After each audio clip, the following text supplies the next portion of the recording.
Well, Laura, for more on the serious situation that is unfolding in Oregon and the dangers that lie ahead for that state, let's bring in Matt Howard. He's the Deputy Incident Commander at the Oregon Department of Forestry Incident Management Team 2.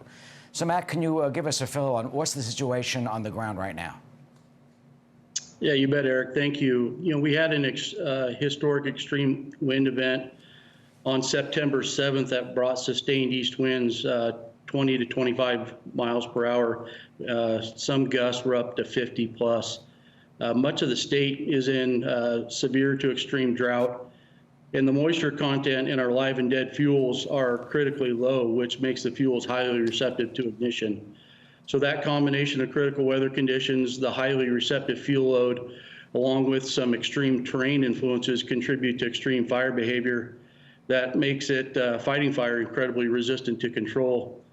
The first responders in Oregon were ready, but completely inundated with the sheer amount and magnitude of fire, along with the complicated conditions that come with fighting fire in the wildland-urban interface. So, I'm here on the 242 fire in South Central Oregon.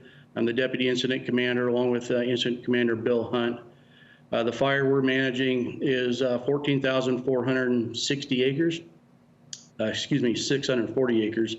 We've got a little over 315 firefighters assigned. We're near the community of Chiloquin, Oregon. And this fire is on the smaller side from what is going on the west side of the Cascades. But we've had thousands of citizens on evacuation orders for a few days.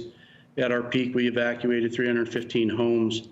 Some of the complexities that we're dealing with here and across the state, we're near a major town, communication sites. We've got a large power distribution line that was compromised by the fire with several towers down. Numerous structures damaged or destroyed. We got a major highway infrastructure going through our fire, and also areas Matt, how do you protect those? And do you think the state has enough manpower? And what do you need to finally get these wildfires under control?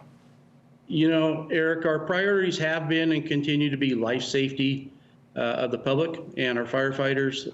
We're doing point protection on structures and trying to reestablish the power and the transportation infrastructure to keep us going. Right now, just with the sheer magnitude of fire on the landscape, there's, I believe the first responders are, I know they're doing everything they can. We're just completely inundated with fire. The great thing that I see out of this is the state coming together. We've got first responders and people from all walks of life. Our logging industry is really stepping up to the plate with heavy equipment to help control these fires and establish some containment lines around homes and structures. Ultimately, with the amount of fire on the landscape, what we need is some rain. So if we can get some rain over this way or this next week, that's surely going to help. It's not going to put the fires out, but that'll get us a little bit of relief so we can start working on containing these fires. Yeah, we saw meteorologist Adam Klotz a moment ago showed that there will be rain next week, but really on the western side of the state. Finally, Matt, you think, is that enough to try to start tamping this down? Some predictions say some of these fires will keep on burning and it'll burn right through the winter because it's such a massive amount of fire and blazes. Yeah, you bet. I think these fires will continue to burn or have heat in them into the winter. Some of these fires have 190 miles of perimeter. So to physically put containment line around these, as many as we have, is a large feat.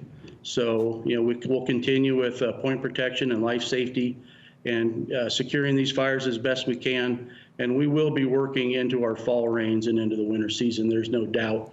With just the firefighting and the recovery efforts afterwards are going to be as critical, if not more critical.